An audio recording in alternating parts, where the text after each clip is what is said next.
I'd like to do some examples involving rational exponents related to astronomy, and what we're going to look at is something called the luminosity of stars.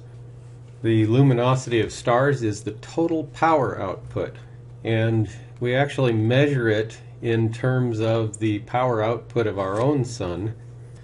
Astronomers have been studying stars for a long time, and by looking at literally millions of different stars, they've found out that the luminosity is related to the mass of the star.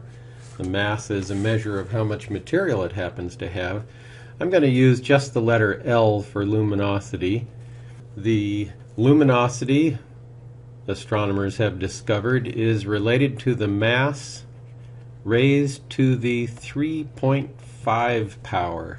If we look at the sun has a mass of 1 solar mass, and we compare everything else to it, but the actual luminosity of the sun, if we were to express it in units that you might be slightly familiar with, is about 4 times 10 to the 26th watts. Now, you don't have to know anything about watts or what this happens to be, but a light bulb might be 100 watts, or 75 watts, or 60 watts. Well, the sun is extremely powerful. We're not going to be using the units of watts, we're just going to compare everything to the power output of the sun. So, what would the luminosity of a star be if its mass is only 1/4? And by this I would mean 1/4 the mass of the sun. So, if the mass of a star is 1/4, what is its luminosity? L would equal 1/4 to the 3.5. Now, 3.5 happens to be 7/2. We can evaluate that in any order we like. You probably know that. 1/4 to the 1/2 to the 7th power. You know, when you raise a power to a power, you multiply the exponents and you get 1/4 to the 7/2. And 1/4 to the 1/2 happens to be, that's the square root of 1/4, it happens to be 1/2. And so if we evaluate just that inside, we would have 1/2 to the 7th power. 1/2 to the 7th power, when you have a fraction raised to a power, you raise the numerator to that power. Well, 1 to the 7th is 1. On the bottom we would have 2 to the 7th. So the luminosity of this star would be 1/2 to the 7th.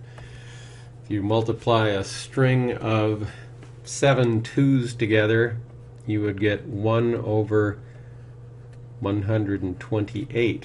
So a star that has a mass of 1/4 of the mass of the sun would have only 1/128th its luminosity. Let's do another example. If the mass of a star is 4, and by this I mean 4 times the mass of the sun, what would its luminosity be?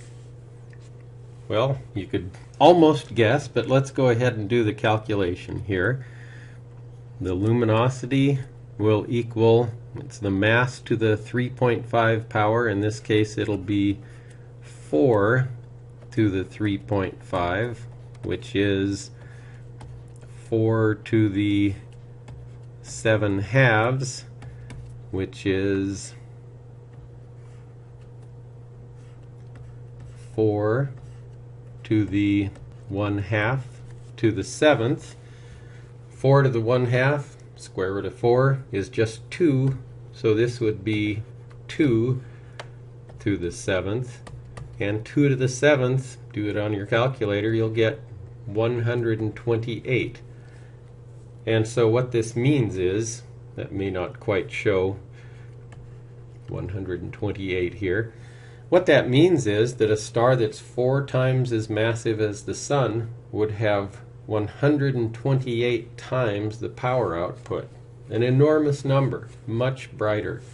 And an interesting thing about stars is that their brightnesses change very much with their mass. If the mass is 25 25 times as massive as the sun. What is the luminosity? Plug in our equation again here. We'll have 25. This time I'm just going to write it as 7/2. 25 to the 1/2 to the 7th power. 25 to the 1/2 is 5. I'll have 5 to the 7th is what I end up with. That's one, I can't do that in my head. When I evaluate this, I get 78,125.